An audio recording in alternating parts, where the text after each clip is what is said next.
Hello and welcome to this channel. My name is Harshit Rana और आप बिल्कुल सही जगह आए हैं। यहाँ पर हम आपको क्लास 11th की कंप्लीट बायोलॉजी कराएंगे, वो भी एनसीईआरटी की line by line. Daily 1 page discuss करेंगे आपकी एनसीईआरटी की बुक का और बेस्ट तरीके से आपको एक्सप्लेन करने की कोशिश करेंगे एनसीईआरटी को लाइन बाय लाइन। तो आपको कुछ और बुक वगैरह कुछ पढ़ने की ज़रूरत नहीं है। सिर्फ आप अपनी एनसीईआरटी की बुक को ओपन कर लें, पेन पेंसिल लेकर बैठ जाएं और जो हम आपको पढ़ा रहे हैं वो एनसीईआरटी की लाइन बाय लाइन आपको एक्सप्लेन करेंगे। आपको अगर कुछ इंपॉर्टेंट लगे तो मार्किंग्स ज़रूर कीजिएगा। तो यूनिट 1 है जिसका नाम है diversity in the living world और इसके अंदर 4 चैप्टर्स हैं। चैप्टर 1 है द लिविंग वर्ल्ड, चैप्टर 2 है बायोलॉजिकल क्लासिफिकेशन, चैप्टर 3 है प्लांट किंगडम और चैप्टर 4 है एनिमल किंगडम। तो चलिए शुरू करते हैं। Diversity in the living world. Biology is the science of life, forms and living processes. Biology क्या है? बायोलॉजी साइंस ऑफ लाइफ है। ओके और जितनी भी लाइफ लिविंग प्रोसेसेस हैं वो सब हम बायोलॉजी के अंदर ही स्टडी करते हैं। The living world comprises an amazing diversity of living organisms. जो भी हमारा लिविंग वर्ल्ड है, पूरा जितना भी हमारा लिविंग वर्ल्ड है, उसके अंदर बहुत ज़्यादा डाइवर्सिटी है हमारे लिविंग ऑर्गेनिजम्स को लेकर के। तरह तरह के एनिमल्स आपको देखने को मिलेंगे, तरह तरह के लिविंग ऑर्गेनिजम्स आपको देखने को मिलेंगे। Early man could easily perceive and difference between inanimate matter and living organisms. तो भाई पुराने जो आदमी थे, पुराने ज़माने मतलब कि बहुत पुरानी टाइम की यहाँ पर बात हो रही है, तो उनके अंदर एक जिज्ञासा रही शुरू से ही कि भाई इनएमिनेट मैटर का मतलब है लाइफलेस और लिविंग ऑर्गेनिजम्स को तो आप जानते ही हैं।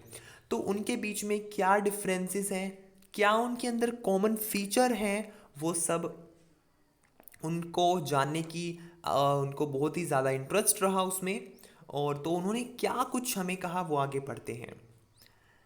तो उन्होंने देखा कि भाई जो विंड है, सी है, फायर है और साथ में कुछ जैसे एनिमल्स है और प्लांट्स है, तो इनके अंदर कुछ कॉमन फीचर्स, ठीक है, देखने को मिला। तो वो था सेंस का।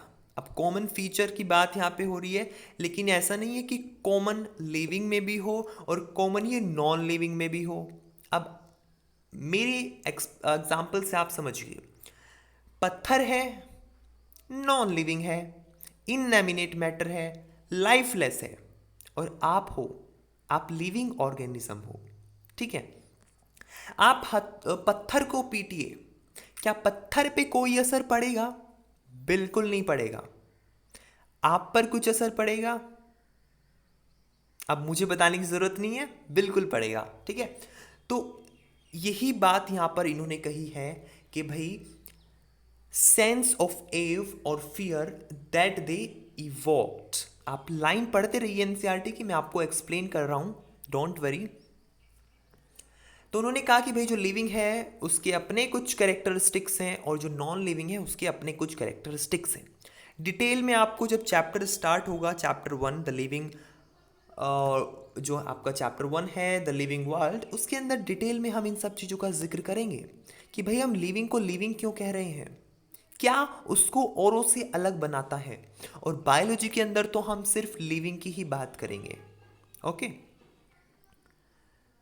The description of living organisms, including human beings, began much later in human history. अब हम भी लिविंग ऑर्गेनिजम्स हैं, हमारी भी अपनी एक हिस्ट्री है और हमारी जो हिस्ट्री है वो इवोल्यूशन है। एक बहुत ही ज़्यादा बड़ी प्रक्रिया है, चेंजेस आते रहे हमारे अंदर और आज हम क्या से क्या हैं। ठीक है, आप एक बायोलॉजी के स्टूडेंट हो, बन चुके हो, तो आपका अब बायोलॉजी के अंदर ऑटोमेटिक इंटरेस्ट डेवलप होना चाहिए। और ये शुरुआत है, मेरी कोशिश रहेगी कि आपको जब चैप्टर स्टार्ट करें हम, चैप्टर 1 जल्द ही, डेली हमने प्रॉमिस किया है कि 1 वीडियो ऑफ 1 पेज अब नेक्स्ट पेज जो है वो मैं आपको बताऊंगा कौन सा है, जिसको हम नेक्स्ट वीडियो में कवर करेंगे, बट फिलहाल हम इस इंट्रोडक्शन पेज को कवर कर रहे हैं यूनिट 1 के।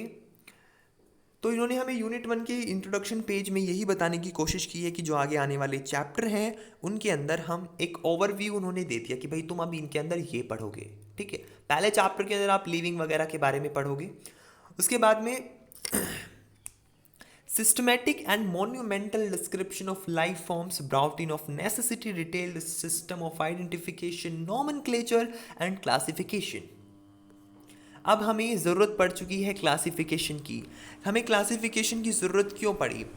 अब भाई जो साइंटिस्ट थे, बहुत से साइंटिस्ट आए, उन्होंने एक्सपेरिमेंट्स की, ऑब्जर्वेशंस की, ठीक है ना, कुछ अपनी उन्होंने थ्योरीज दी। तो उन्होंने फिर एक आइडिया लगाया कि भाई उन्होंने देखा, सबसे पहले उन्होंने देखा कि भाई एनिमल्स का कुछ अलग ही सिस्टम हमें दिख रहा है और प्लांट्स वो तो भाई अलग ही हैं, तो क्यों ना हम इसको क्लासीफाई कर दें। क्लासिफिकेशन का मतलब है उनको अलग अलग कर दें। अलग मतलब कि भाई आपको मैं बताऊं कि भाई आप एक स्कूल में हो, जैसे कि आपकी क्लास के अंदर कुछ स्टूडेंट्स हैं और आपकी टीचर ने कहा कि जो पढ़ने वाले बच्चे हैं वो एक तरफ हो जाओ और जो नहीं पढ़ने वाले बच्चे हैं वो एक तरफ हो जाओ, ठीक है। तो जो पढ़ने वाले बच्चे हैं वो एक तरफ हो जाएंगे आप लोग, और जो नहीं पढ़ने वाले बच्चे हैं, बैक बेंचर्स हैं, वो एक तरफ हो जाएंगे।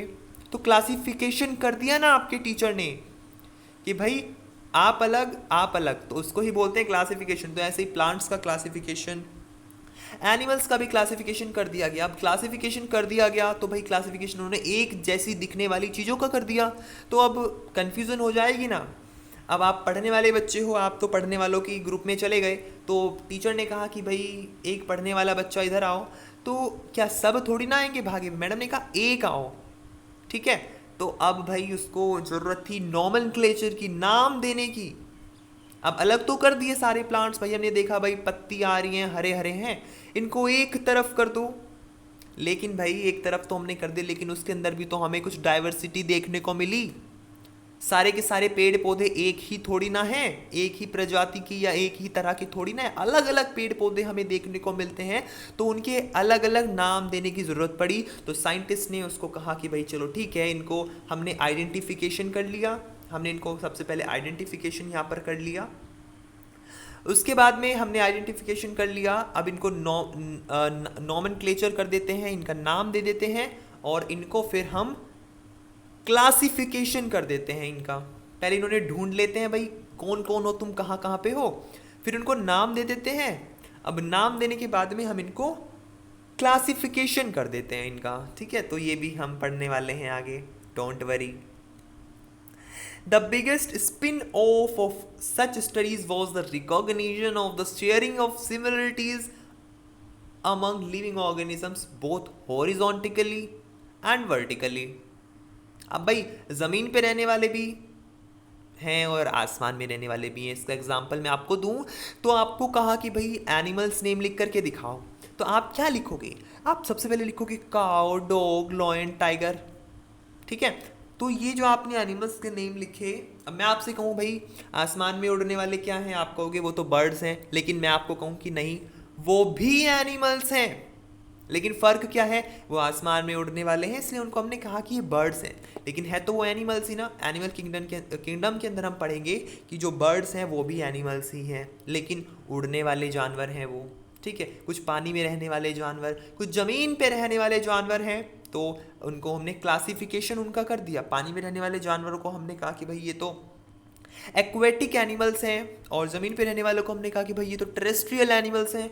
आसमान में उड़ने वालों को हमने कहा कि भाई ये तो हवा में उड़ते हैं, इनका जो क्लासिफिकेशन कर दो उनको फिर हमने AVES एव्स बोलते हैं, ठीक है। तो क्लासिफिकेशन उन्होंने हमें कर दिया, तो इसकी भी हमें ज़रूरत पड़ी। अब प्रेजेंट डे की बात कर लेते हैं, that all the present day all living organisms are related to each other and also all organisms that ever lived on this earth. जितने भी लिविंग ऑर्गेनिजम्स इस दुनिया में रहते हैं, ठीक है, आज के टाइम में वो एक दूसरे से रिलेटेड हैं। बिल्कुल सही बात है, एक दूसरे से रिलेटेड है। क्यों रिलेटेड है? क्योंकि हमने पढ़ चुके हैं सेल के बारे में, CELL सेल आपने पढ़ा होगा, मैं यहाँ पे लिख नहीं सकता, कोशिश करूँगा। तो सेल आपने पढ़ा होगा, तो उसके अंदर हमने यही पढ़ा था सेल के अंदर कि भाई जो सेल है वो फंडामेंटल एंड बेसिक यूनिट है लाइफ की। जितने भी लिविंग ऑर्गेनिजम्स हैं वो सब सेल से ही बने हैं। तो डिपेंडेंट हुए ना एक दूसरे के ऊपर कि भाई जो इस लिविंग ऑर्गेनिजम्स का सेल काम कर रहा है वही दूसरे लिविंग ऑर्गेनिजम्स का सेल काम कर रहा है। आगे ये सेल के ऊपर भी एक बहुत ही भारी भरकम सी यूनिट है, उसको भी कवर करेंगे। Okay, so in the following chapters, आने वाले चैप्टर्स में हम यही सब जितना भी हमने डिस्कस किया वही सब पढ़ने वाले हैं। तो ये फर्स्ट यूनिट आपकी शुरू हो जाती है और फर्स्ट पेज हमने डिस्कस कर लिया है। आपकी बुक का ये फर्स्ट पेज है, ठीक है। और सेकंड पेज जो है वो एक साइंटिस्ट के बारे में है, जिन साइंटिस्ट का नाम है अर्नस्ट मेयर। आने वाले वीडियो में हम इनके बारे में डिटेल में पढ़ेंगे और फिर हम शुरुआत कर देंगे अपने फर्स्ट चैप्टर से जिसका नाम है the living world. Thank you so much for being a part of this channel जिसका नाम है हर्षित राणा। और ये सिर्फ एक चैनल नहीं है बच्चों, ये चैनल नहीं है, ये एक इमोशन है, ये एक ब्रांड है और लाखों व्यूअर्स की पहली चॉइस है, ठीक है। तो आप भी की भी ये पहली चॉइस बना लीजिए इसको भी अपनी। और थैंक यू सो मच अपना टाइम यहाँ पर इन्वेस्ट करने के लिए।